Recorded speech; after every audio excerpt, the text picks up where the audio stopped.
And we're live. Live. All right. Welcome, those of you out in virtual land. My name is Terry Lomax. I'm chair of the Maritime Advisory Board. This is the Tuesday, January 18th regular meeting of the board. I'm just going to go around my screen, so there is no particular order other than that's the way it is. We have Duncan Hood, a member. We have Stephen Rice from the city of Annapolis. We have Frida Wildy, a member. We have Debbie Goslin, a member. We have Jake Iverson, a participant. We have Peter Trogdon, member. We have Beth Bellis, harbor master. We have Michael Tomasini, a member. And we have Ross Arnett, alderman from Ward. Kimberly, the recording secretary. We have Ryan, is it Hagler, if I remember correctly? It is, thank you. From COA, the City of Annapolis TV, and Ashley Leonard from the Office of Law. So I think that's everybody that we have on the record. And as we remind people, this is being recorded and you can view it live. I believe it is on YouTube these days. So let's start with the mundane, and that is the approval of the minutes from November and December. We did not have a quorum in December, so we have the meeting minutes from November and December. I think, Kimberly, I sent you a comment on the November minutes, just a minor comment, and I circulated that. With that, is there a motion to accept the minutes of November and December? Someone else speak? So moved. Okay, Mr. Tomasini has moved the acceptance. A second. Frida has seconded. All in favor? Raise your hand, wave, do something. All right. Kimberly, it is unanimous. 1, 2, 3, 4, 5, 6, 0. Now, actually, let me, since I see that Ashley is on here, let's just jump forward to Burtis House or anything. Ashley, you may have. I know you sent me a note that it could have been from September that said the process is continuing. Good evening. I'm going to keep my camera off just because I got toddlers around me. Hey, shush. So Burtis House, we have pretty much all of the signatures on the deed and the DNR easement at this point.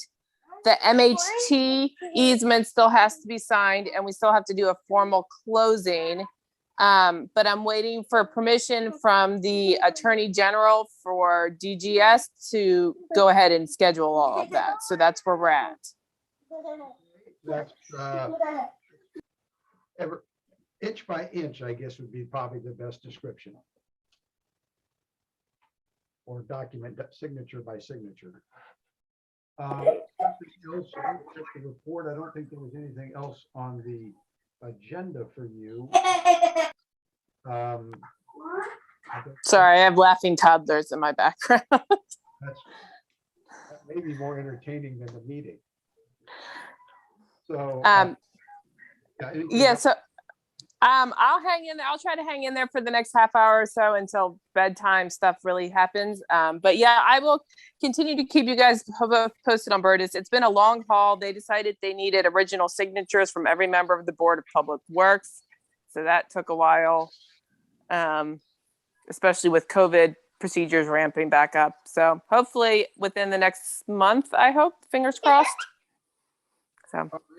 And is there, trying to remember, do we have any, are all of the lawsuits to bed involving Wells Cove and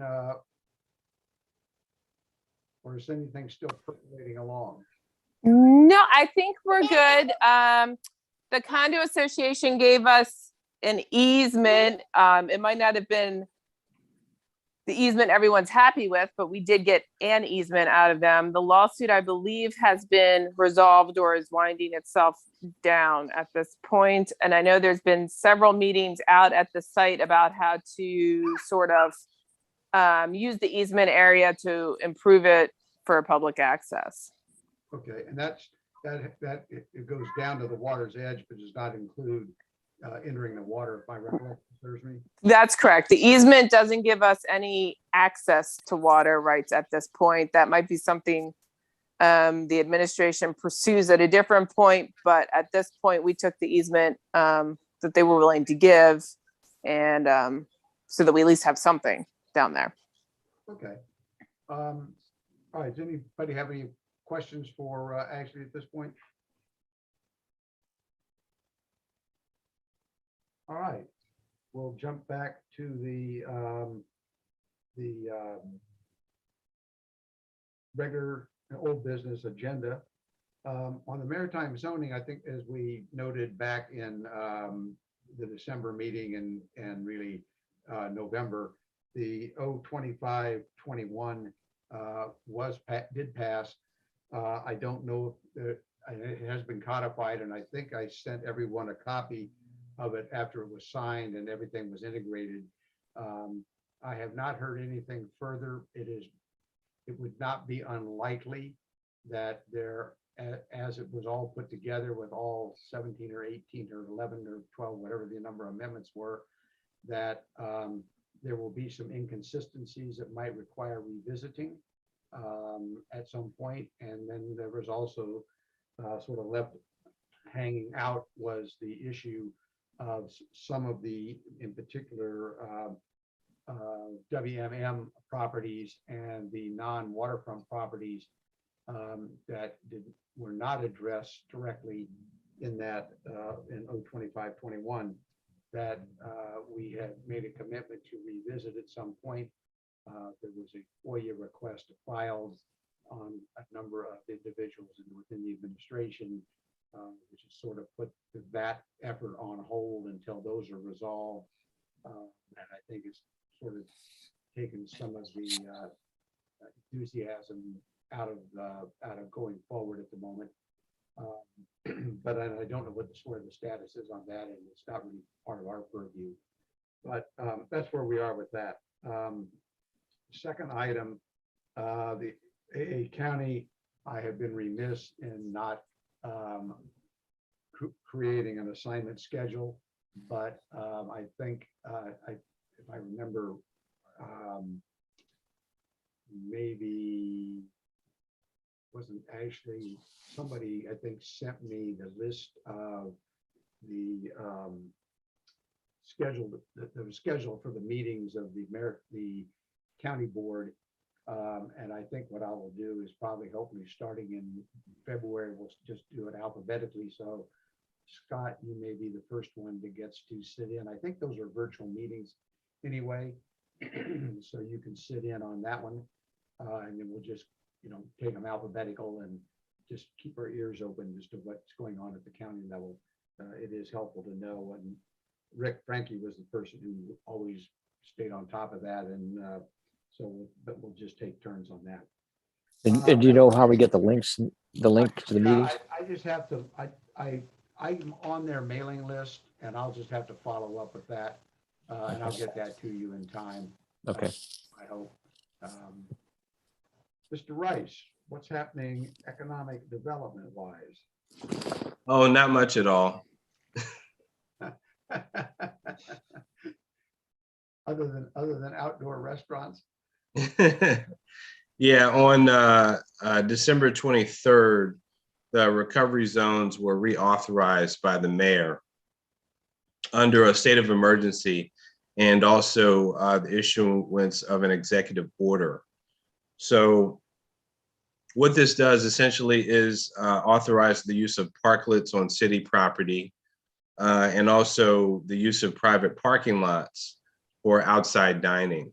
And what we won't be doing this time, though, is we won't be utilizing the sidewalk extensions or the planking or boardwalk. People have used different names in the past. We won't be using that because of, from a public works standpoint, it makes it difficult for snow removal. So that's not in the equation. And we currently have approved 4 zones that include forward brewing, South Forest Drive, and specifically Main and Market and Grumps have been improved. Buddy's Crabs on Main Street and Latitude 38. We also have one application under review, and I expect 4 or 5 to be submitted soon based upon recent conversations. As the weather warms up, we do expect to see more applications to come in. And also, initially, we've gone through different iterations over, I guess, the last 2 years, but where we are currently as far as cordoning off these areas from a safety standpoint, we're using just the white barricades, not the white and orange that we had some time ago. Outside of the outside dining experience, the city's doing pretty well. Our vacancy rate is 4.9%, which is actually lower than it was last quarter. And over the course of 2021, there were 69 new, expanding, or relocating businesses in the city. So it's, the pandemic has been tough in some ways, but we've been pretty robust, and I think we fared better than others. Hey, Stephen. What do you account for that? I mean, how did all these people come? Nobody wants to go to DC. I think the fundamentals in Annapolis are still strong.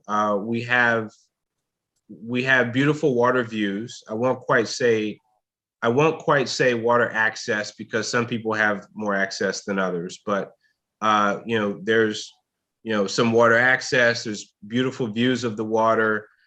We have a relatively well-educated community, and then we have some great anchor institutions. We have, of course, the state of Maryland.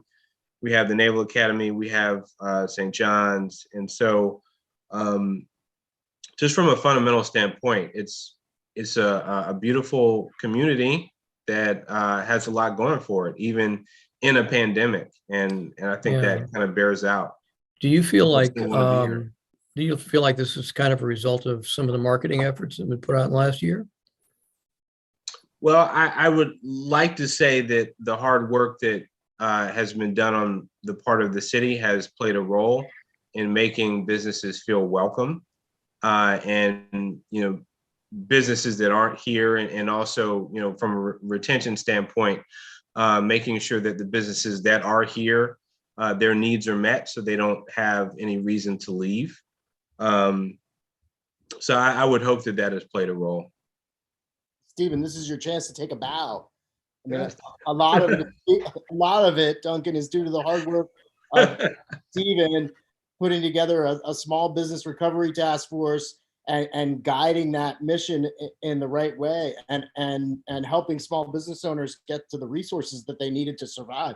I mean, really, Stephen, stand up, take a bow. Really, Duncan, I would make a motion to give Stephen an attaboy. Oh boy. Yeah, at the very least.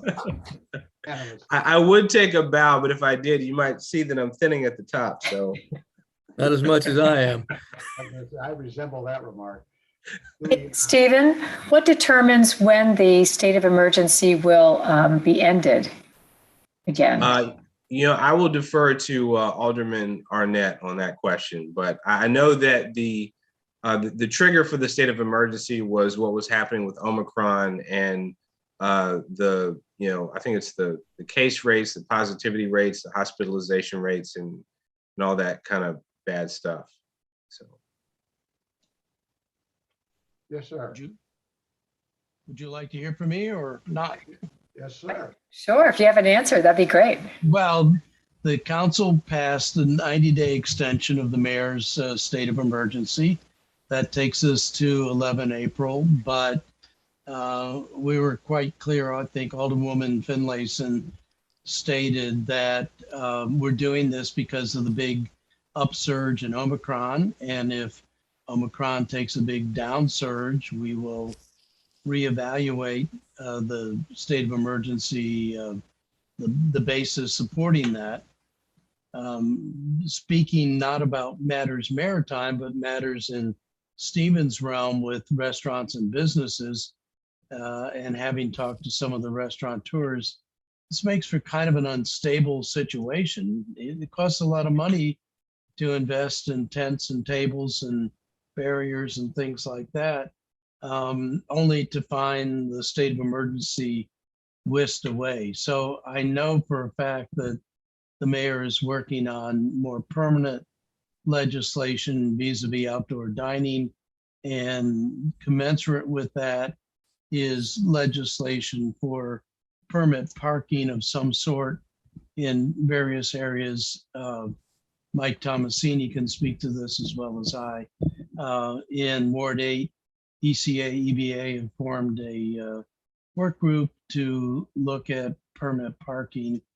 And there are other factors that are pushing various kinds of permit parking.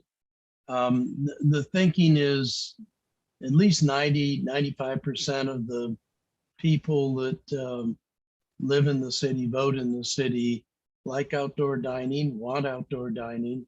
But there has to be actual code changes, changing parking requirements for restaurants and revisiting their special exceptions.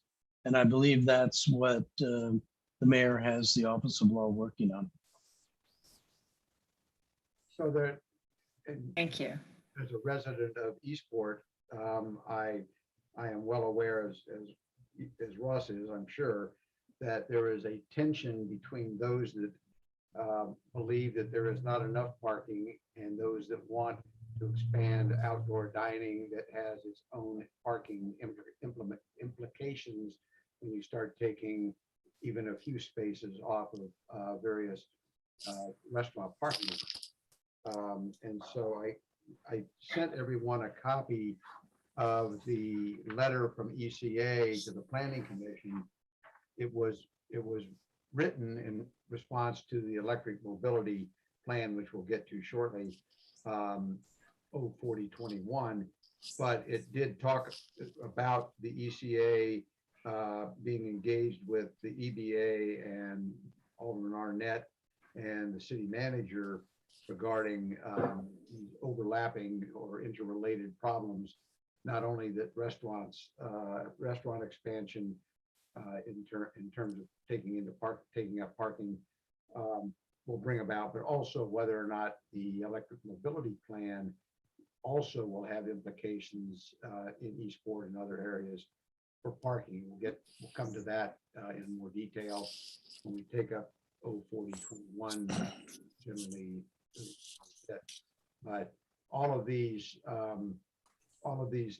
various initiatives have consequences, in particular for parking, and it creates, and I suspect will continue to create a tension that spills over somewhat into the Maritime, because once you start implementing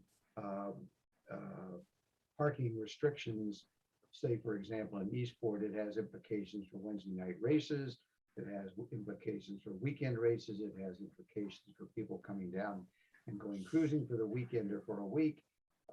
There's a whole lot of it's a bit. I like to use the analogy of whack-a-mole because it is a bit of that. We whack one mole, but then another one pops its head up. So we have to be very careful about I think what we do with all of these initiatives, including the parking restricted parking initiatives, because they do have consequences intended as well as unintended. But I think that's the same situation in Ward 1 as well. And aesthetics plays a part in Ward 1 with some of these zones too, from my conversations with residents. then add to it, let's tear down the building garage, which is way overdue, and take away 450 more parking spaces and spread them out throughout the rest of the adjoining neighborhood. So it's going to be a challenge. It's something that has to be done, but and we're going to have to live with it, just like when the drawbridge was shut, although many of us enjoyed the drawbridge being shut. But there are consequences for progress, and we're just going to have to absorb those consequences. We digressed a little bit. Let's go to, Rita has a question. yes. Yes, Stephen, I have a question. Some of my neighbors are interested to know if with the emergency extension for outdoor dining, let's say if a restaurant is approved, their occupancy permit is approved for 50 seats, and if they expand into their parking lot, they can now have 75 seats. Is that how that works? Are they still limited to the seats that they're allowed under their occupancy permit? Yeah, the determination on seats, there's a formula that the fire marshal uses to make that determination. And I can circle back and get the specifics on that. I had a question too, Stephen. If the emergency mandate continues on past the, whatever we want to call a snow season, you mentioned emergency snow removal, and I'm using Davis as an example. So if you go past the emergency snow season, will the mandate be relaxed so that people can go into Davis's in their whole street or into the parking area to get an area that they don't really have at the moment during the wintertime? So Well, we 'cause don't you said have that- I'm sorry. you said because of this, of the emergency snow removal and things, which is obvious, but that's not being allowed in the street or in parking spaces at the moment. But if the weather gets better and the mandate continues, will that be revisited? I'm sure a lot of things will probably have to be revisited if the emergency order gets extended into the really warm months. The issue with respect to snow removal is specific to the sidewalk extensions. At least that's what I was referring to, the planking. But we don't actually have an application from Davis's yet, so I can't. I use it as an example because it's a good one. And Right, obviously, right. if it's cold and there's snow removal, you're not going to be out in a tent anyway. So it's academic, but I'm just thinking in No, March. that's a great point. That's a Yeah. great point. But Stephen, We're- when you were talking about the planking, you're talking about Main Street, correct? Primarily, I mean, we had some sidewalk extensions also in West Annapolis. Evelyn's, that area. Okay. I mean, ironically, Thank you. during the first time around, we really didn't have any snow last year. This year we've exceeded the previous 3 years in one snowstorm. So, Debbie, you had sent me, and I think everyone on the board, you want to just give us a quick update on the NDZ no discharge zone application? Sure. It's still in process. The state of Maryland, MDE submitted changes. And right now there's a legislative blackout period in effect, which is always imposed during the legislative session. So Donna Morrow gave me this update. She's not sure when the notice will appear in the Maryland Register. Maryland does not plan to hold a public hearing on it.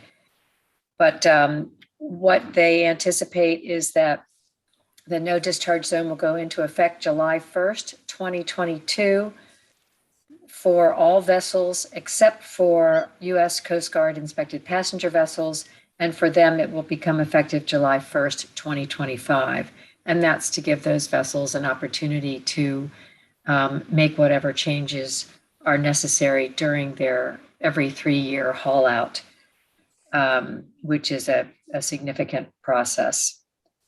And she does ask that the city of Annapolis be continued to move towards providing pump out service at City Dock during the reconstruction or as a part of the reconstruction of City Dock, which is something that we've talked to the city about as well. And I hope that it will be in the plan.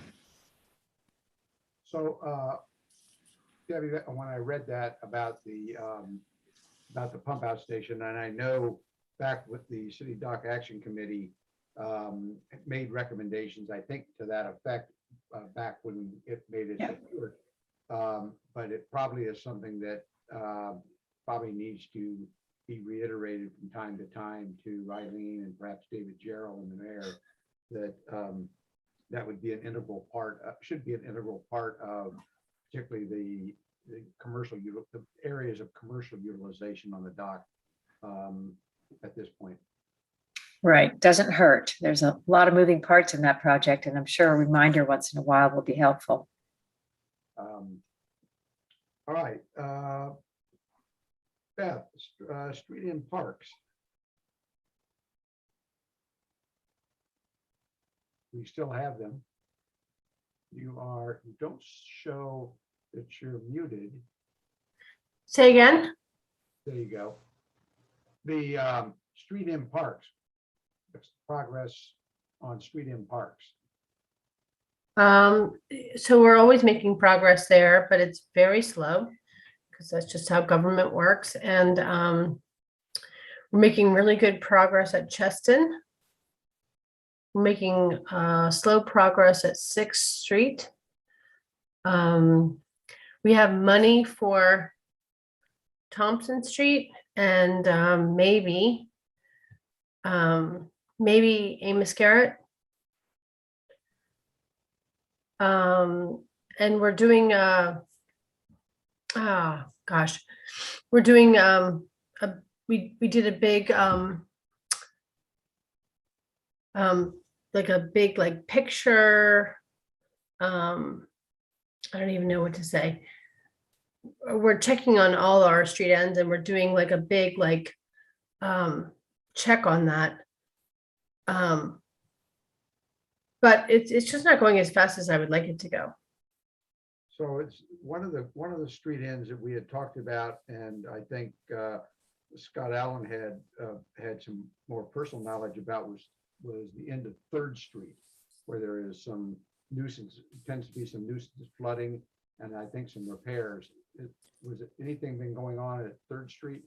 So 3rd Street was in a glut of like 4 street ends where we were going to do work, but 3rd Street is not going to make the mark because DNR asked us to prioritize those. So 3rd Street was at the bottom of that list. And because we only had $250,000, they're not going to make the mark. So I think, Beth, you mentioned, I think Public Works may have a hand in that because some of the work needs to be done on the street itself, not on the waterfront. Is there any help that you or we can get from Public Works to raise the end of the street? Because there's a lot of flotsam, or whatever you want to call it, junk there now, and they've lost a parking space, and about every other day it's flooded. And it's not on the water itself, it's behind the bulkhead, and it's just street's just too low there. I'm wondering if we can get help from Public Works on that. So I don't see that would happen. Thompson Street has some significant safety issues. And because of the increase in labor and materials, every street end will cost $250,000 to do. So because we sort of did a shotgun approach when we did the grant requests. And so because we didn't know, like, okay, we don't know if this program will go, or this will go, or this will go. We asked for like 3 or 4 in a row. And so we asked for Thompson, 3rd, Conduit, Amos Garrett. We asked for all of those, not knowing which one would be viable. And what happened was labor costs went up, materials went up, and essentially we're not going to be able to do more than 1 or 2 of those projects. So I would say 3rd Street is not even on the map right now. Mike, does that affect your business at all? Well, I think we had Cardi and I, Cardi Templeton, the property owner at 2227, and I had Beth out for a site visit where we talked about, just the complexities at that street end. And one of the things that we thought might be a decent idea was some kind of backflow preventer that prevents that high tide from coming up onto the street. But I think that's more of a public works issue. Beth, don't you agree, than a harbor master issue? Sure. I mean, we're going to ask for the money again. Don't Right. get me wrong. We're going to ask for money again. We can ask for $250,000 for every single street end. And this is new. This is new information for every single project that we'd like to do. But I don't foresee that 3rd Street will go forward in 2 or 3 or 4 years. Right. So it's just like, it's not something that's pending. Because the money will not come quickly enough and it takes a long time for government to move. And we only have like so many engineers. So even though I can do a perfect job of getting the money, there's only so many engineers. And then it takes a long time to get the contract. It's unfortunate, but it's slow.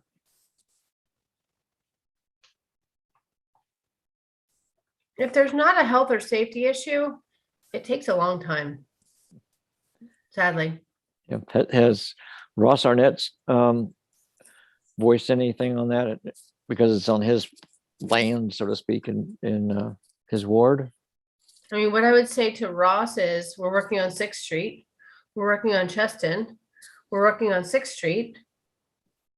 6th Street, Cheston. We can only do so many, we can only Sure, do so I many understand. street ends at one time. Hold Yeah. hold that thought for a minute. Ryan, there you go. He's back. You let him back in. Ross, actually, you were fortuitously, you were missing when Mr. Allen asked whether or not you would take an interest in talking to Mr. Gerald about, or Public Works about at least raising or doing something about the nuisance flooding behind the bulkhead on 3rd Street. Yes, I'm interested in that, and also on Beth's issue. It is very clear that the sense of the council is to make water access as viable as possible, and I'm working right now. In fact, I'll be meeting Thursday with ECA on the capital improvement program, and I think one of the things that I want to put in for the budget is an infusion of money for more street in parks. I think the mayor is sympathetic to that. Budgets are going to get, as Beth was indicating, tighter and tighter, but I may know a secret fund that we can try to shake some money loose. So there is definitely a will on the part of the council. So we'll see what we can do. As far as the 3rd Street, I mean, that is in a legal situation right now. And we'll see how that all goes. But assuming that we can make sure that there's public access to the water at 3rd Street, I've already talked to the city manager and to Public Works about filling in behind the bulkhead to raise the level there. But I can always use a ping.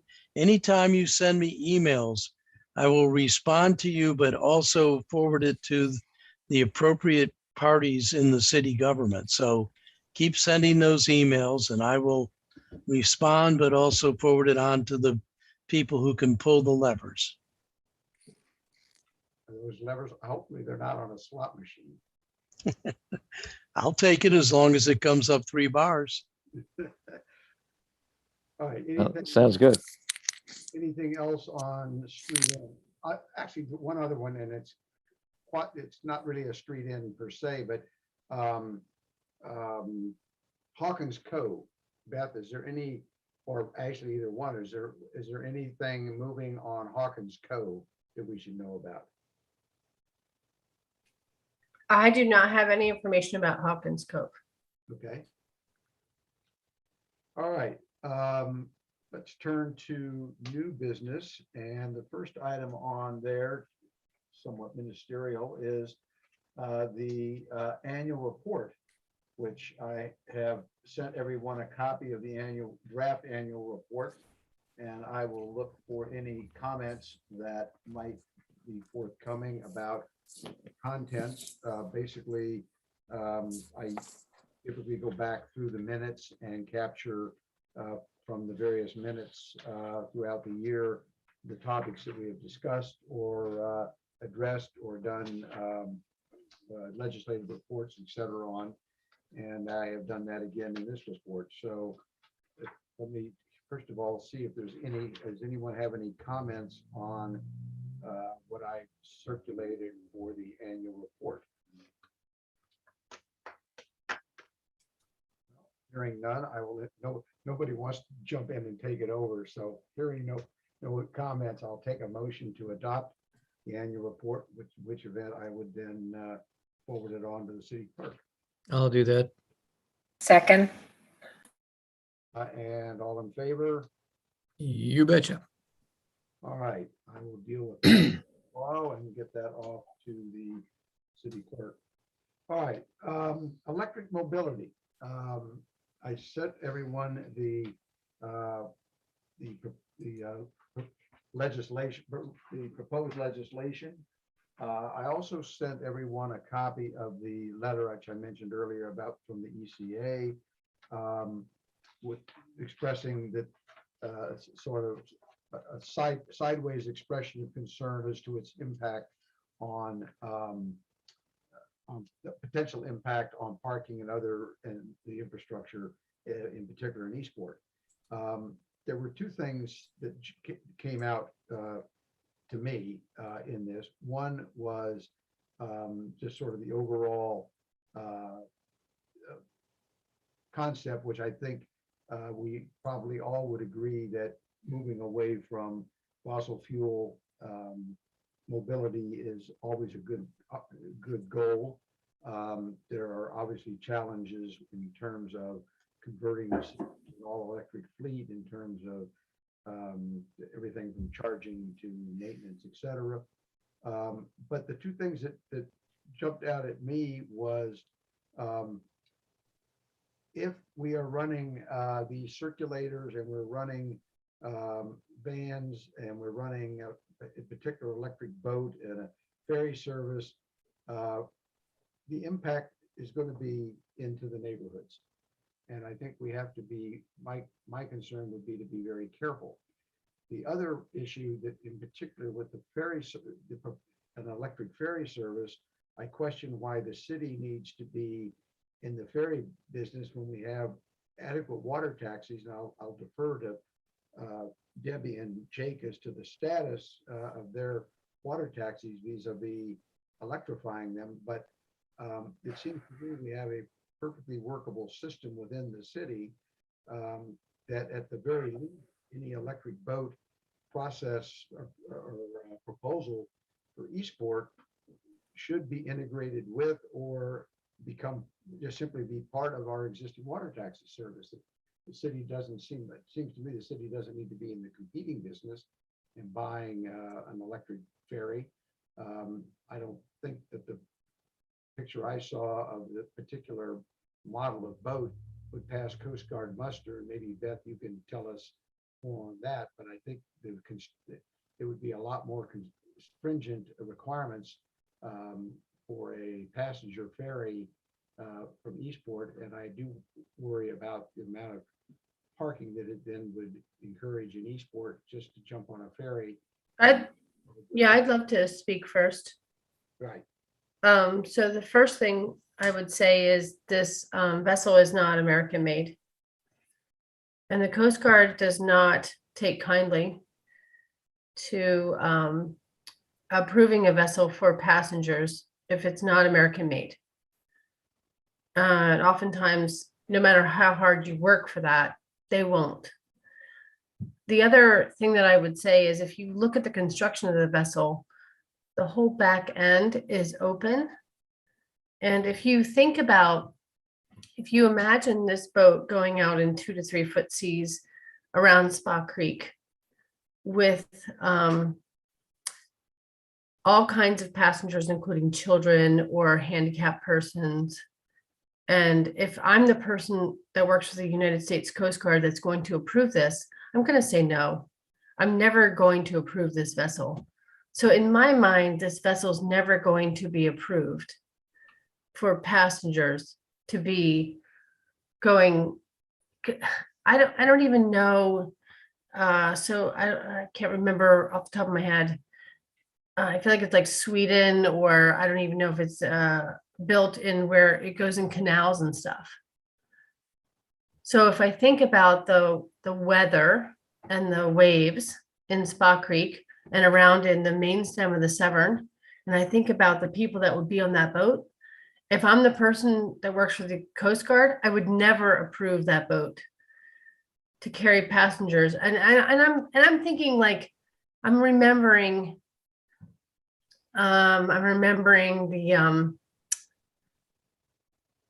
the boat that You thinking in of Baltimore? Baltimore Harbor. Was it the duck boat, or it was one of their water taxis? It was I'm a taxi. remembering, It was one of their water taxis. I'm that was remembering all living those people that classrooms. died, and I'm thinking, like, I would never approve this boat. And I think it's a great idea. I just don't think that this boat will ever be approved by the Coast Guard, if I'm being honest. How did the boat get picked? It was at the boat show, and the mayor took a ride on it. I mean, it was that simple. And, you know, he was intrigued with the fact that you would roll your bicycle onto it and go downtown or whatever. But also, those boats are never allowed to have cargo. So you would never be allowed to have a bicycle because that's cargo. Right. Well, but in Europe, that's apparently that was what it was touted as. If I remember the article. I think it's a wonderful idea. I think it's a wonderful idea. I just don't know how it could actually happen. So if I could jump in, and I will start by, since we're on new business anyway, introducing Jake Iverson, who you have seen before as the new president of Watermark and owner of Watermark as of January 1st, 2022. Which I'm very excited about. He's had 5 years of great experience, and he's going to do a fabulous job. But Jake and I sat down with David Jarrell and Eileen Fogarty and Susie Smith, I don't know, about a month ago, I guess it was, once we understood this and explained to them some of the issues that we see surrounding it. First of all, the idea of having a one boat taxi fleet is going to be a problem because it will break from time to time and then you've got no service. It will be in direct competition with an existing maritime business, which also happens to be a tenant of the city's. Approximately 70 to 75% of Watermark's water taxi business is going back and forth between City Dock and Eastport. The rest of it is serving the residents of Spa Creek and Back Creek, and of course, providing launch service for the moored boats and the anchored boats. If the city, using taxpayer dollars and grants, were to offer its own free service, that would effectively put Watermark's water taxi business out of business. There are all kinds of things that we've learned in the, 35 years that we've been offering water taxi service. And we explained that we sat down with the mayor last January and then with Sarah Elfreth in February and talked about how we thought it would be a really great thing for the city to have an electric water taxi fleet, and how could the city help to support that? The boats are more expensive than a standard propulsion system. And we do think that David Jarrell and the mayor are interested in working with us to meet the concept, the spirit of the electric mobility system, while not creating a challenge for visitors and residents who wouldn't understand the difference between a free water taxi service and a not free, for as long as we'd be able to operate before it became unprofitable. And just the fact that it would be competitive. So with that, I know that one of Terry's questions was wanting to know about our efforts to have an electric fleet, and I'm going to turn that over to Jake. That was my question. Sure. Yep. Thank you, Debbie. We have been in the process of looking into electrifying the taxi fleet for, as Debbie said, over 2 years or beyond. And we did go to the mayor and Sarah Elfreth January of last year and brought this up. We do have a hull design. We've been working with companies like Torqeedo and locally Annapolis Hybrid to build a concept, and we've come a long way. Meeting with the mayor, he basically mentioned that we're not a monopoly, we're just another business, and anyone else is free to come in and build another water taxi business if they would like. The vessel that he has chosen is interesting. The top speed is around 30 knots. At lower RPMs, it can go, I guess, what was it? Pretty much a full day at lower RPMs, which would be around 6 knots. But it is a center console type design with a transom that lowers. When we spoke with David Gerald, they basically said it can back up to, say, 5th Street, lower their transom and board bicycles or passengers. They said the vessel can hold 6 people and 8 bicycles, I believe it was. And one of their test runs, which I found interesting, they said that they backed up to 5th Street. It was shallow, so they ran the vessel aground backwards and were able to make it to the dock. So Coast Guard certified vessels, if you basically touch the bottom, you have to have that vessel hauled out and have a hull inspection. So I feel like there needs to be a lot more planning involved. And as Debbie mentioned, 70+% of our business is between Eastport and Annapolis. So it's definitely a threat. Beth is right that the Jones Act, which is a federal act, requires that all vessels in passenger service in the United States be built in the U.S. So, but back to the question, and for you, I guess, Jake, is in terms of a design that you or naval architects that are working with you would come up with, obviously would be U.S. built, obviously would be U.S. Coast Guard approved.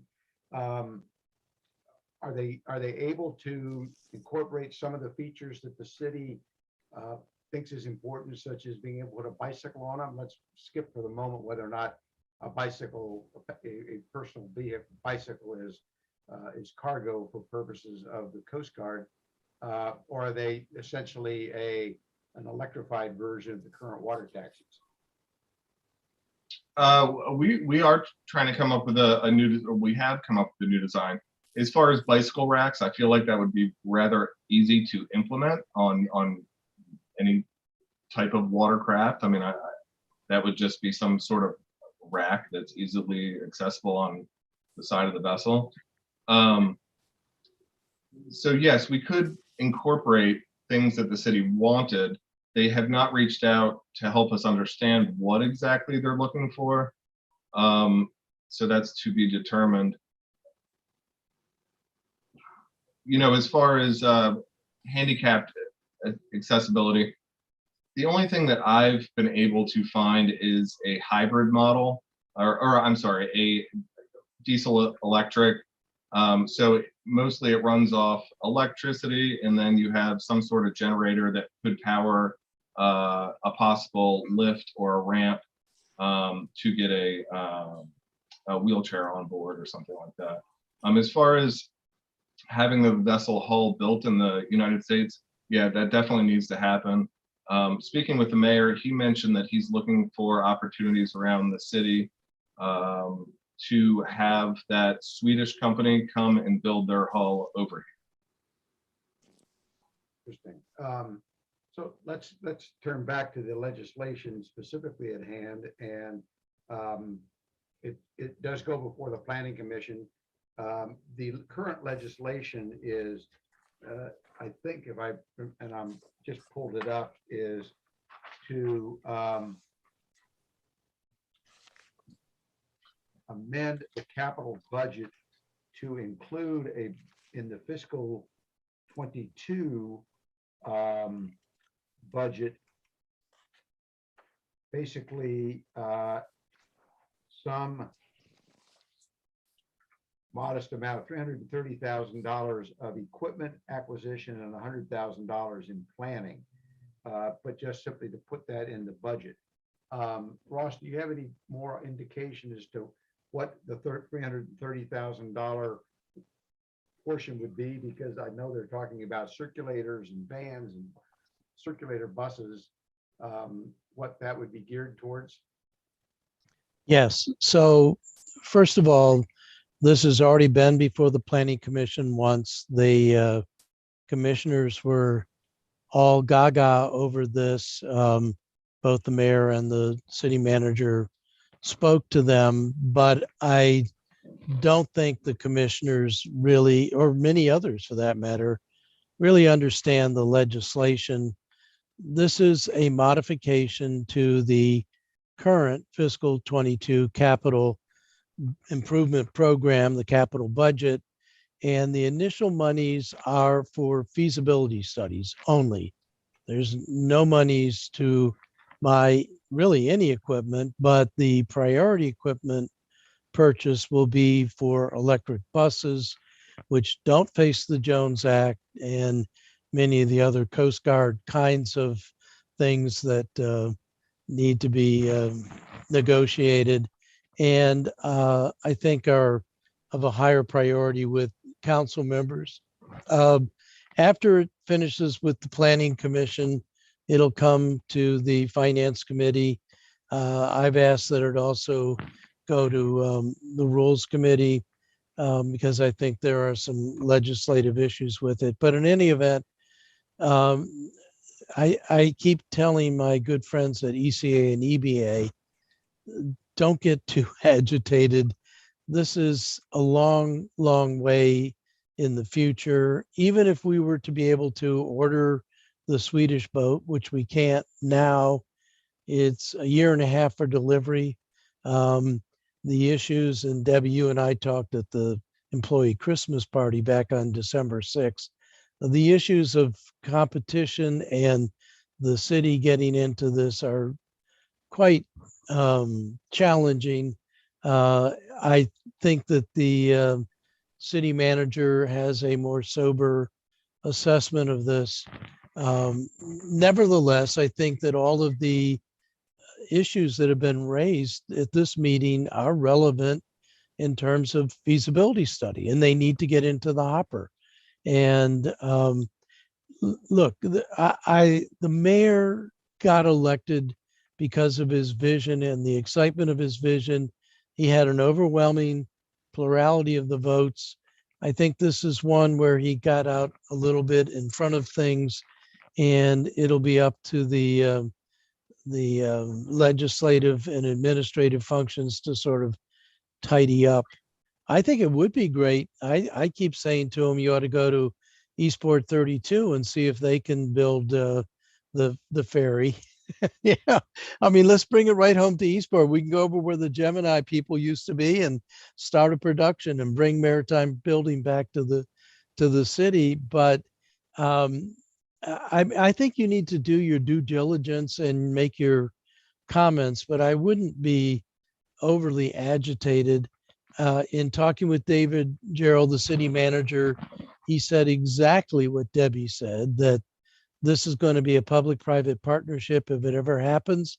Debbie, you said to me, there is no ferry system in the world that doesn't operate on some sort of government subsidy what's the size of the subsidy that we're going to be ponying over. I can tell you the city's budget is not lush and lavish. There are not going to be a lot of excursions. There's some discussion that maybe this will be something that would be eligible for infrastructure money from the federal government. Maybe it will be, but I can tell you in talking with the Eastport Civic Association board, they're saying, gee, instead of $850,000 of money for a ferry, why aren't we investing in signalized crosswalks and intersections and speed bumps to control traffic? I mean, where are the trade-offs in this? So I really do encourage you I would encourage you to go testify before the planning commission and bring some of these realities to the commission. The mayor is very beguiling when he pitches a program. I want to say, sign me up, but then you have to sit back in the light of day, look at the feasibility of things. But the planning commission, they were saying, hey, let's buy 2, 3, 4 ferries. They were listening to you, Debbie, and saying you can't have a 1 ferry fleet. And I'm thinking, okay, good. Where's all that money coming from? I do think there's something behind this, though, that is much bigger. And I think that the mayor, in my direct conversation with him, sees this ferry as doing a lot more than going from 5th Street and Eastport over to City Dock. And I think this may have something to do with Wendy O'Sullivan's notions of Eastport as the gateway. I mean, Annapolis is the gateway to the Chesapeake Bay National Park. And again, that is, I think, a wonderful vision. And I certainly wouldn't want to thwart it. And maybe the mayor is thinking there's going to be National Park Service money overflowing. But we have to do these things in a measured, evaluative pace, and we have to look at all of the unintended consequences, not the least of which is threatening a valued and thriving business from Watermark, but also threatening overwhelming streets in Eastport with people coming over here to park to take the ferry across the creek and walk their bicycle onto the ferry instead of over the bridge. So this shouldn't be given, shouldn't be ignored, but I think you should put it in the perspective of all of the kinds of things that the gauntlets that this would face before it ever could become a reality. And we'll see. Again, the mayor points this out as people will come to Annapolis to ride the Harbor Queen and then get off and go over to Eastport and park and take the ferry back over to the Harbor Queen. So, They we'll can see. do that. They can do that already on I our water know. taxis. I know. And I have a comment and a question. I'm sorry, Debbie, you want to go ahead?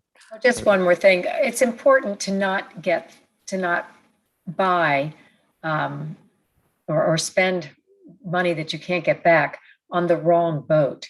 I mean, I know that's happened in Baltimore before. And again, Jake's already been working on what that design is that meets our needs. And it's not a big lift to incorporate the needs of the city if they vary from what Watermark thinks the market needs. And we think that we could partner together as we introduced back in January. But we don't want there to be a very quick money put down on the wrong boat. I couldn't agree with you more, Debbie. It's the absolute wrong boat. When I look at the back end of that boat and the way that it just is, it's open. And I think about 2-3 foot seas coming around from Spa Creek to Back Creek. I know that the intentions are great, but when I think about how that would actually function, it's not the right boat. I'm sorry. I think, Beth, you're on the right track there. My question is a bigger overall picture. Why does the city want to get into a situation of doing what private enterprise is out there doing. And I look at this as much like the electronic or electrical motor situation with whether it's Tesla or the mandate of the government. I'm not sure how they've done it, but it's mandated that all cars need to be by 2030 electric. But the US government's not going into the car business. They're not competing with Toyota, Hyundai, Ford, Chevy, the others. They're letting the private enterprise develop because they have the expertise to develop, but they're just saying, we want all cars to be electric by a certain date. And the city could do the same thing, but for the city to go into the boating business is a huge error in my estimation from a technical standpoint. Also, why are they trying to step into private enterprise when you have experts, whether it's Watermark or others or designers and people who can develop the boats that you're talking about, Beth? And just the city could mandate that they need to be electric by a certain date, but they don't need to go into the business. I think it's a huge mistake, a waste of money for the city to try to get designs, make comments and buy a boat as an example.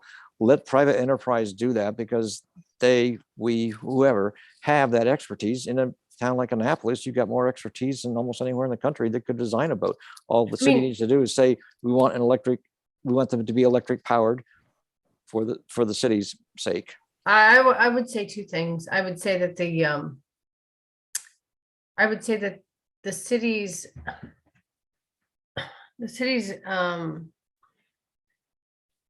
their inclination is correct.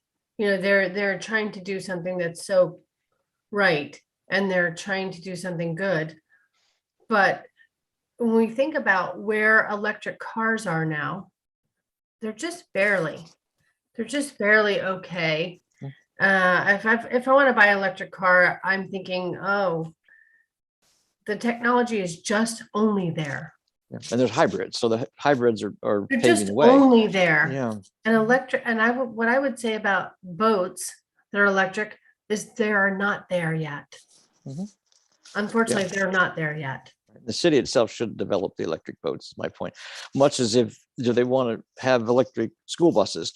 Well, does the city want to go into the school bus business? You have all these contractors out there with school bus companies. And if somebody mandates they want electric motors and school buses, let that industry do it, not the city. The city shouldn't be in the private enterprise. I mean, of we this. want to do the No. right thing, but we Yeah. want to do the right thing, but the technology is not quite there yet for boats, I would say. That, yeah, I agree with that. And the developers of it should be the private industry because the expertise is there. Well, if I could fit really quickly, there's more to it. There's an ongoing cost as well. So the city's not just buying a boat, they are starting another business which will continue to drag on them financially over time. Somebody's already invented that wheel. Yeah. And I mean, I hate to, I should remind everyone that the city had 2 hybrid electric boats. And guess what? We don't have either of them anymore.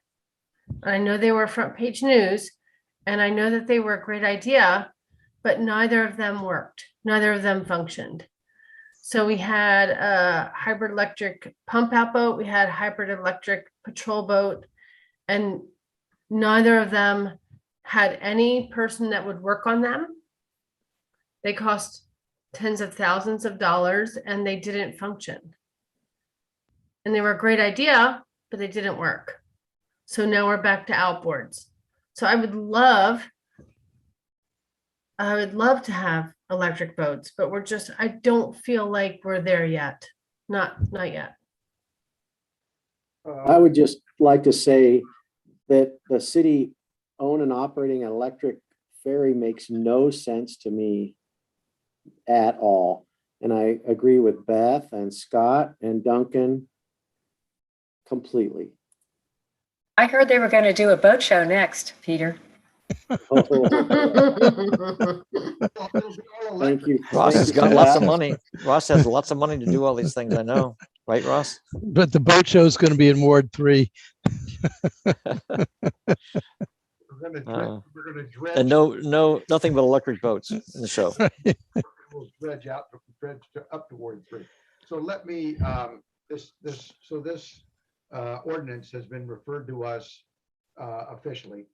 And on the legislative referral, there's a variety of options, one of which is simply to provide comments. And I think that's probably at this point, what I've been hearing. So let me suggest that I put together the comments. I will circulate those comments for comment and revision, suggestion, and then we can, those of us that constitute the quorum, can weigh in on it, and then we will submit those comments. As Ross said, this is the baby step in a 75-year-old's age life. So I think it's correct that we should not get overly exercised about it, but on the other hand, we should not let the camel get its nose under the tent either.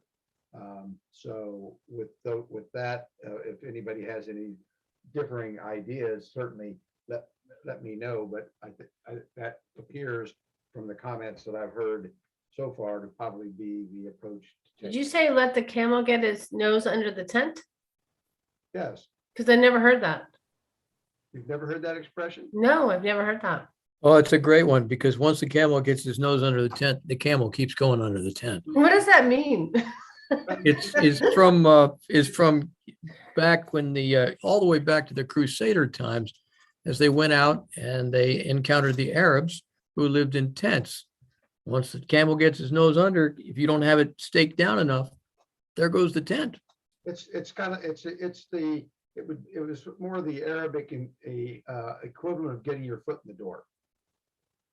No, it's just But in a bad way. Yeah, but they don't have doors. generally referred to in a bad way. Yes. So don't let the camel get his nose under the tent. Yes. Okay, I got it. You can Google You'll be that quizzed later. over the internet. So if anybody got any differing thoughts on how to proceed with this legislation? Okay, we'll take that approach and I'll circulate something hopefully before the end of the week. Last but not least, we have 0222 mooring permits. And I will start with Beth, who I think I saw wrote the staff report on this. Did you see the comment that was sent to, I believe it was sent to Ross? I'm looking for the email from Seth Winnick. I didn't see the comment, but I have talked to Mr. Winnick. Okay. So just to give the group an overview, essentially we have like a 40 person waiting list, and people are complaining constantly because I have at least 3 or 4 or 5 people that have a lease on a city mooring and they don't use it.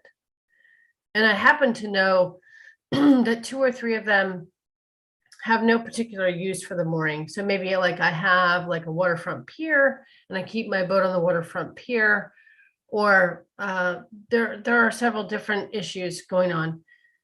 So what's happening is people are calling in and complaining that no one is using their mooring. So the current city ordinance essentially says, like, if you don't use it for 60 consecutive days, then the city can take it from you, which is really hard from an enforcement standpoint. So what we have decided to ask is we'd like to make this more enforceable. We'd like to say, I think the current verbiage for my change is 30 consecutive days and I think 70 out of 122 days. So starting from, I'm trying to remember, from June 1st until October 1st. So June, July, and August and September. So it's 4 months. So in 4-month time period, we'd like you to use your mooring for less than half of that time. Or you have to ask for an exemption. So you could send me a note saying, hey, I'd like to go on a cruise for 60 days or 45 days. And I could approve that. Because the way that Title 15 is written now as 60 consecutive days means that during the busiest time of the year, I have such a hard time to get my crew out there to make certain that you weren't out there for 15 minutes at midnight on July 4th. So the people that I have that are offending and that the citizens are complaining about, it's impossible for me to kick them off their mooring, even though I know that they're not using the mooring. They're not using it for like 3, 5, 6 months. They're not using it for a whole year. So I'm trying to make this enforceable so that I can make the people on the waiting list happy and I can make my crew able to enforce this. So that's the intent. And Beth, how would you monitor that? So we already do a mooring. Our team does a patrol every day. And so 60 days is so hard, but 30 days is so much easier. So they have like a form that they turn in every day. The patrol boats do. And they would start, it would be so much easier to do June 1st to July 1st. But it's so hard to do 60 days. 30 days is so much easier. So Beth, here's a couple of concerns that immediately come to my mind. Number one is these moorings, they generate income for the city, correct? Not much, yeah. And if you kicked one person off, you're not going to be able to increase the price for the next person. So there's no economic gain to the city unless I'm missing something. It's no economic gain. It's just making the people happy that are on the waiting list. Well, the people that are on the waiting list are going to be unhappy because they're on the waiting list. But be that as it may, I understand the problem of a mooring sitting vacant and people looking at it being on a wait list and saying, hey, well, why is that sitting vacant? But let's look at the practicality of where we live. And I don't know how many of them do, but people have boats in marinas on year-round year-round leases, and they take off and go to New England for 30 or 40 days, or go to Maine for the summer. Then they come back in the fall and the spring. Why in the world would the city want to discourage them from using their boats in that fashion? I don't want to discourage that at all.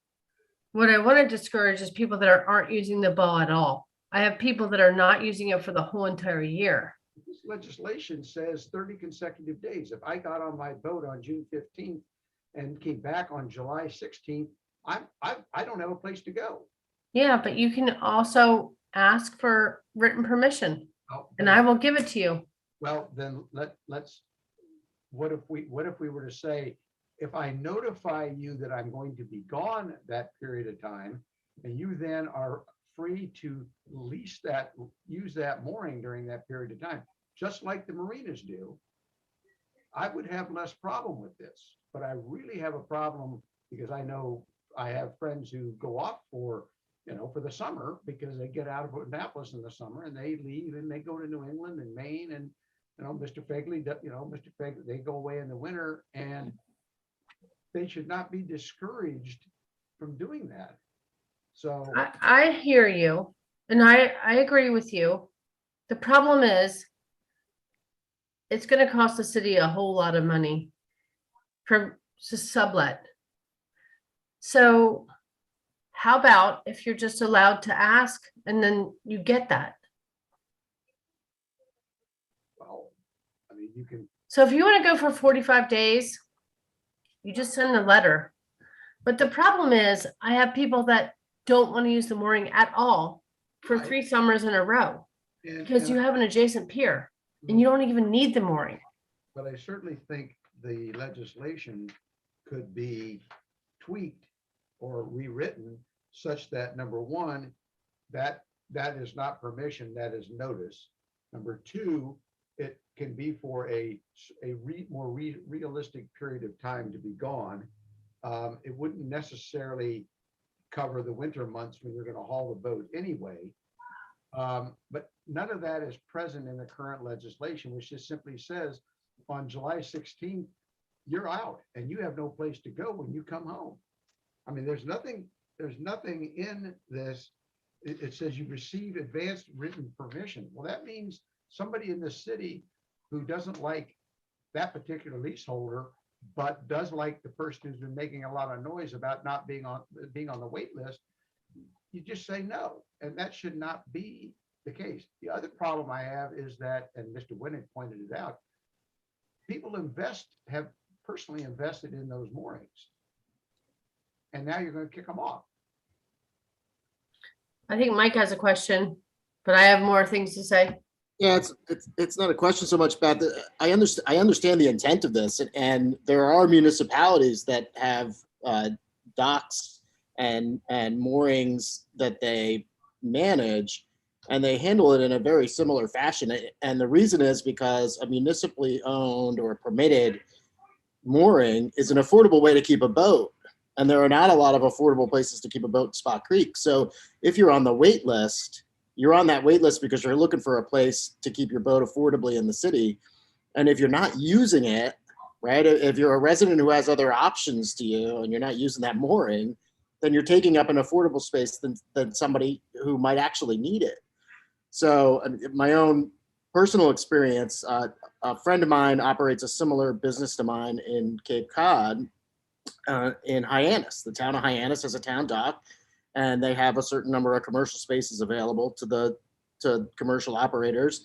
And there is a wait list for those spaces, just like the moorings in the city. And when one becomes available, you have 60 days or less to have a registered or documented vessel operable in safe operating condition and put it in that slip. Otherwise, you get passed in line and somebody else takes your space.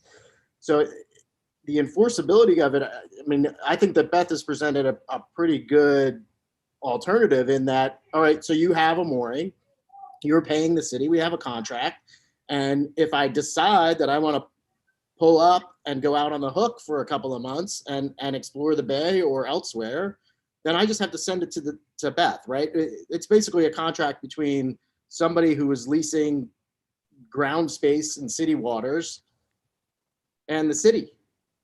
And they have to abide by those lease terms, right? So if they're going to violate those lease terms, or they would like to violate those lease terms, then they have to get permission from the harbor master. And I think that's a perfect compromise. I mean, so anyone can send me a note saying, hey, I want to go on a cruise for 60 days or 45 days. I'm going to be away, right? And that's fine. And I'm going to approve all of those things, but I'm not going to do it for year after year after year, because I have people that are using adjacent docks and they have no use for this mooring. And I have their neighbors calling me and saying, hey, this is bullshit. And I'm on the waiting list and this sucks because they don't use this mooring like ever. So I need it to be enforceable where my team can go out and say, hey, there hasn't been a boat on there for 120 days. And it's during the summer months. And this is BS.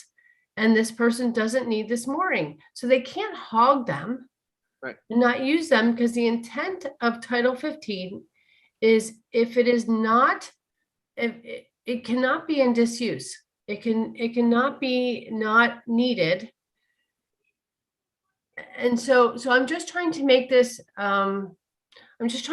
enforceable. That's all. And anyone can send me a note saying, hey, I want to go on a cruise, or I have to haul out, or I'm getting a brand new boat, and I will approve that. But it has to be reasonable and it has to be definable. It can't be like 3 years in a row, I can't use my mooring. How many mooring permit holders, Beth, do you think don't even actually have a boat? They're using it as a placeholder for when they do get a boat or replace the boat that they already sold. I have none like that. I don't have any like that. So But it's I So a- why have, are they holding on to them, Beth? what's that? You've somebody with an adjacent dock. Do you know why they're holding on to that mooring? Because they're afraid they're gonna lose the dock. Because it's a neighbor's dock. I have like 3 of these. I have 3 people that don't use their mooring at all.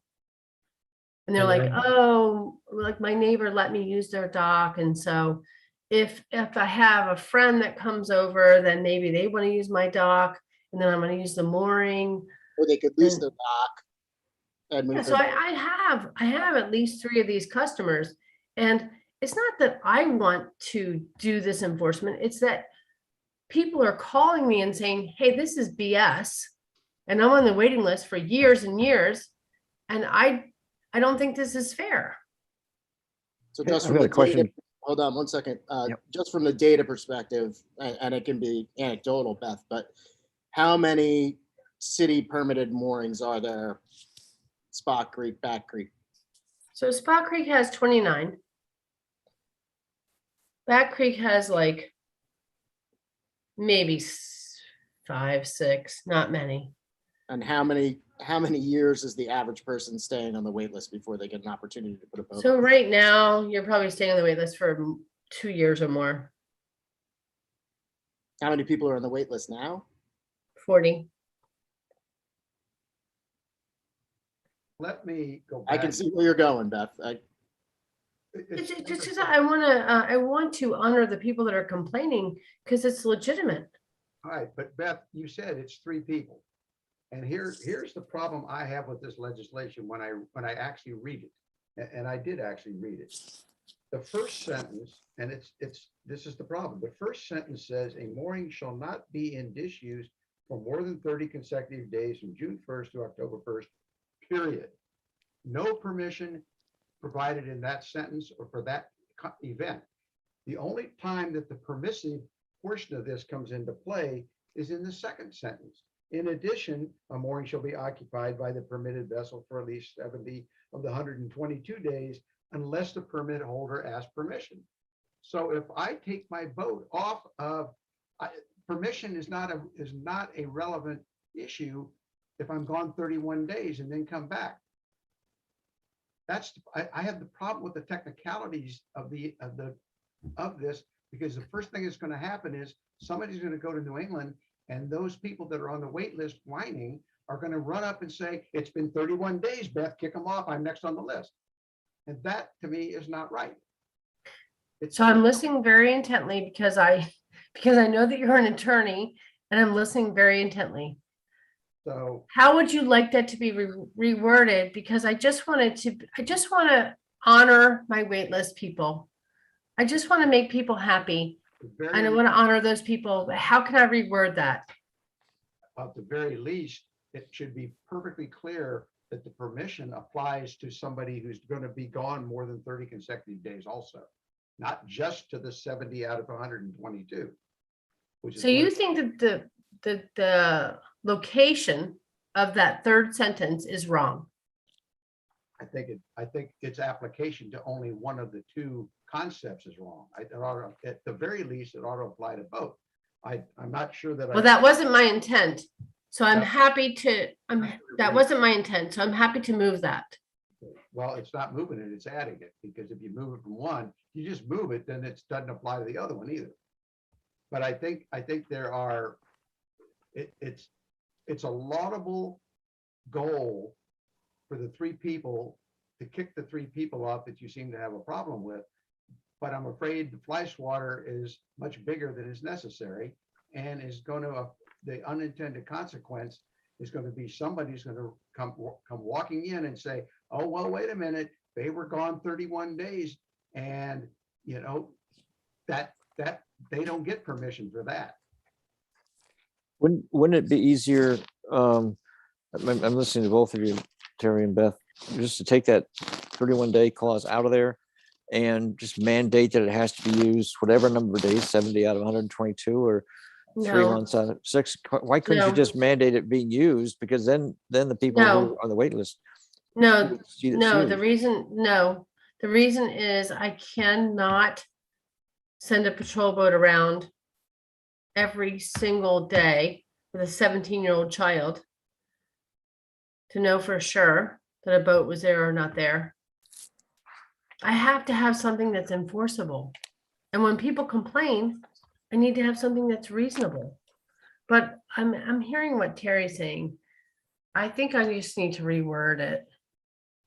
I'm happy to, I was just, if you reword it, send it back, and I'll happy to. I would love it if you would send it back to me and reword it. That'd be great. I'm I not, just want to make the parties happy. well, I understand, but for every party that you make happy, you're gonna make somebody else unhappy. So That's true. It's a net zero game. Yeah, it's true. But I think the point is, Beth, that just because only 3 people are complaining or 3 people violating doesn't mean that it doesn't need to be fixed, right? In fairness to the other 20 some people that are on the wait list, there should be some kind of mechanism to say, if you're not going to use it, it doesn't matter if you have the $1,000 a year to plunk to the city to keep it. It should go to somebody else who wants it and is willing to pay the same amount. I'm really not worried about the 3 complainers. Right. It's about the fairness of the system. Exactly. Beth, are you really able to turn people over every 2 years? Because that's pretty short. I think the waiting list at AYC, for example, is closer to 10 years. I am able to turn them over because even though I have 38 or 40 people, a third of those don't really want a mooring. Many of them don't have boats. They fib and they don't have boats. So they think that they want a boat. They think that they want a mooring, but they don't. My point is that 2 years is not a long time to wait. And that might increase. In Annapolis. It's not. You're right. I agree. Are there maintenance protocols built into it? Does the city require somebody who has a permanent mooring have some kind of maintenance standards they have to keep to? The customer's required to maintain the mooring every 2 years.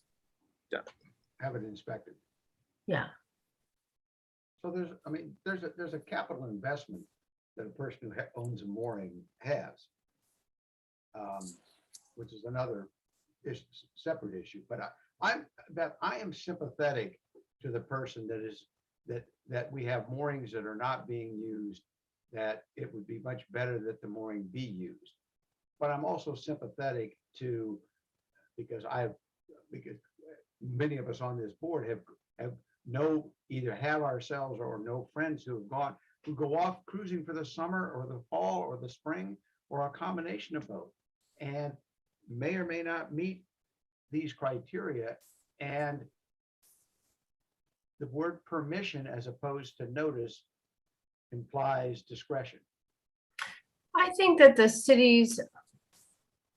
intent of the city's code is that someone just needs to need the mooring. And so if you are leaving every year for 90 days during the height of the season, maybe you don't need it. Or if you're tying to an adjacent pier, maybe you don't need it. But the spring and the fall are the ideal times to be in Annapolis. The summer is not. And these are primarily sailboats. They're not power boats. So the whole goal is, I can see the 70 out of 122 or whatever that is, but because that allows some flexibility for going away for a month, or you don't take your sailboat to New England for a week. You take it for several weeks. And well, I would love to, I'm very open to hearing how we could reword this.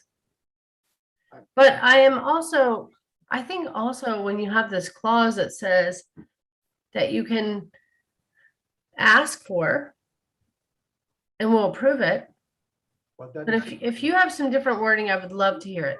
It says you may ask for it. It doesn't say it'll be approved.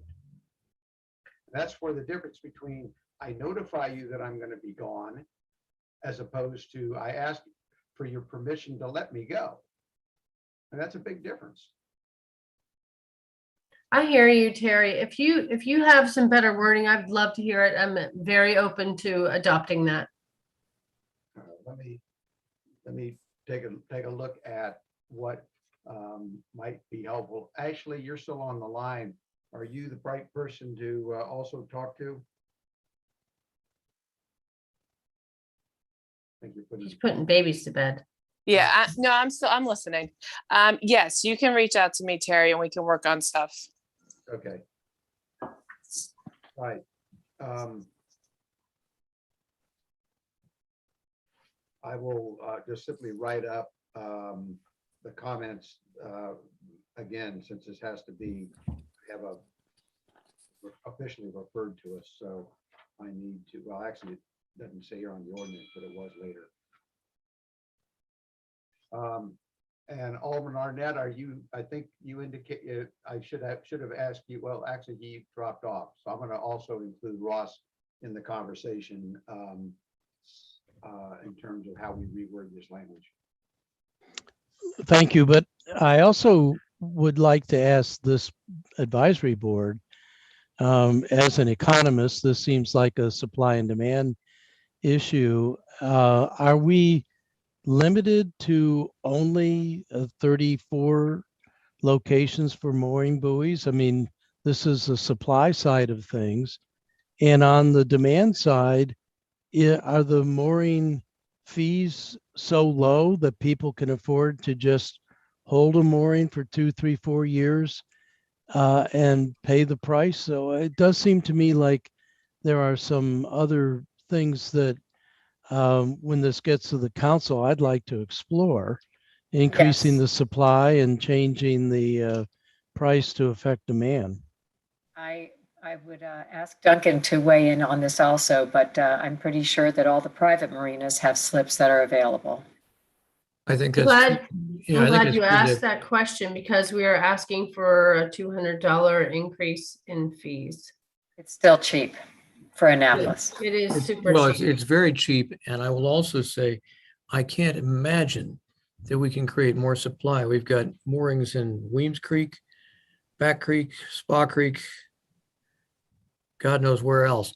And, anymore, it becomes a navigation nuisance. Well, To, that's what I, to be honest, we're going to ask for more transient moorings because the transient moorings brought us over $250,000 in revenue. And annual moorings do not do that. So we're going to be asking the council for that. I don't know if it will happen or not, but we're going to ask for more transient moorings. A hard question to ask might be, should the city really be in the mooring field business? What's the use? What's the upside of that? Where else would you send a city water taxi? What's the downside, Duncan? To the transient slips. but I do think that there's also, if people are notifying they're going to be away for 6 months, and they notify and we agree, but they have to agree to let the city sublet their slip and we can generate more money. But I think this whole issue of being in direct competition with slips at marinas is a whole nother specter that I hadn't thought about until you raised it, Duncan.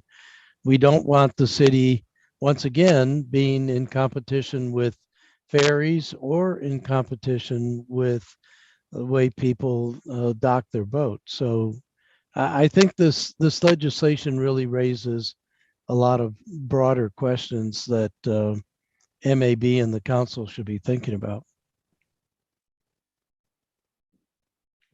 I was done when we put 025, 21 to bed, but It's coming back. I know. All right, so that's the approach we'll take. I'll write up some comments that just reflect the concerns as well as the positives, and then work with Ashley and Beth and Ross to see if we can't tweak this that makes it a little more fair to the boater that actually does use the slip, but also likes to go cruising and be gone during the hot months of the summer. The good news is that the committee this is going to has both Alderman Savage and me on it. And so we really are the waterside alderpersons. And I also happen to be a boater. We need to get Rob into a boat. I want to get him out on Wednesday night races. Or maybe frostbites. Which Ooh, ooh, that'll put him right off his lunch. segues Sailing. to the final topic, which I had not put on the agenda, but I will cast out there because now, particularly now that I know that I need to cast it to Jake and not to Debbie anymore, we have a new council.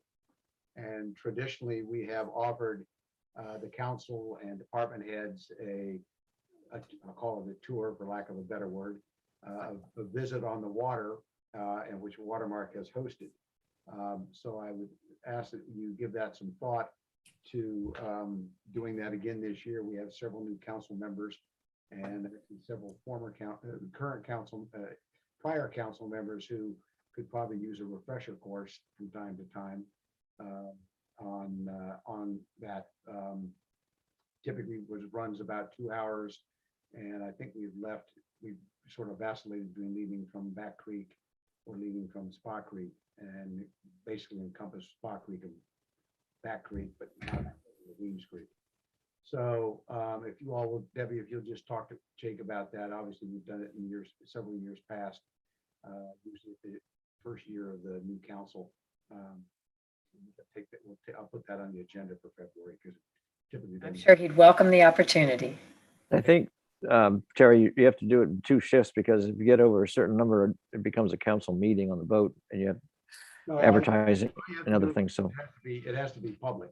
You have to know it has to be open to the public, which we've not had a quorum, I don't think, in years past anyway. right. I think, but there was some sensitivity to that because you open to the public and then how do you take the public out of the boat too? Well, I agree. So we may do it that way. We'll just have to kind of see. You could have a virtual outing. Or 2 shifts, two boat trips. That's double the efforts on Jake and Dave. Right. That's just We'll see how that plays out. Ross doesn't need to go. He's been there before. He's on the water. You know, I have never made it. You've always scheduled it when I've had a council meeting. Well, we always look at your calendar first. Other members of the council make it, so either they're skipping the council meeting and there's no quorum at the council meeting. All right, anything else from anybody? All right, hearing none, I'll entertain a motion to adjourn. Mr. Hood, always ready for that one. Ms. Goslin, second. All in favor? Thank you, everybody. Thank you, Ryan. Thank you,